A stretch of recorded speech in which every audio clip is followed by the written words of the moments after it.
Hello दोस्तों, आज हम बात करेंगे चेस्ट एंड कोल्ड सस्पेंशन की। तो चलिए देखते हैं ये किन बच्चों को और किस कंडीशन में दी जाती है।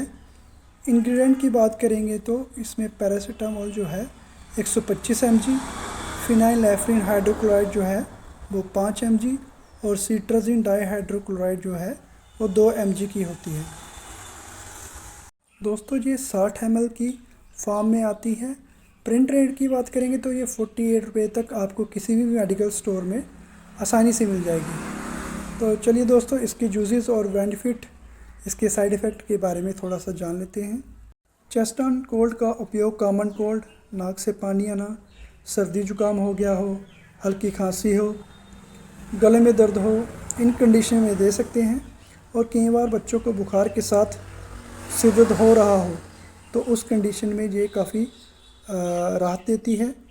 ये क्योंकि ये एक एंटीपायरेटिक सिरप है, तो बुखार के साथ सिर दर्द हो रहा हो तो उसमें ये काफ़ी राहत देती है। फिनाइलएफ्रिन जो है, इसमें जो इंग्रेडिएंट है वो नाक बंद हो गया हो उसके लिए काफ़ी राहत देती है।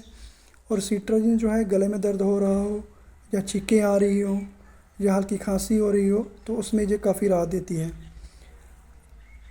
अगर किसी बच्चे को ज़्यादा खांसी हो, जैसे बलगम आ रही हो, तो उसके लिए एंटीबायोटिक देना ज़रूरी है। जैसे सेफोडोक्सिन 50 की होगी, एमॉक्सिन सीवी होगी, तो इसके साथ ये लेनी ज़रूरी है।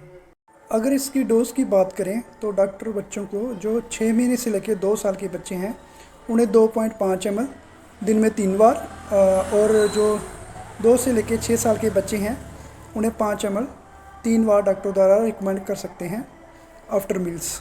लेकिन चेस्ट एंड कोल्ड सिरप की डोज़ की बात करें तो ये एज, बॉडी वेट और कंडीशन को देखकर अलग अलग बच्चों को अलग अलग कंडीशन में दी जाती है डॉक्टरों द्वारा।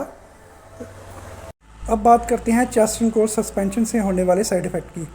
साइड इफ़ेक्ट की बात करें तो उसके कुछ ज़्यादा साइड इफ़ेक्ट नहीं देखे गए हैं, लेकिन कुछ परसेंट बच्चों में जैसे उल्टी आना, उल्टी का मन होना और नींद आना, इसके कुछ normal symptom, normal side effect जो हैं वो देखे गए हैं। सीवियर एलर्जिक रिएक्शन की बात करें तो ये किसी को भी किसी भी मेडिसिन से हो सकती है।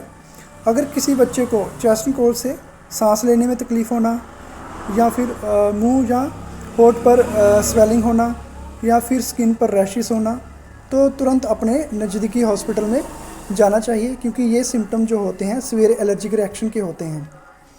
और बात करें इसके कंट्रा इंडिकेशन की, तो ये उन बच्चों को बिल्कुल ना दें जिनको पैरासीटामोल, फिनाइलएफ्रिन या सिट्राजिन से एलर्जी हो, उन बच्चों को नहीं देनी चाहिए।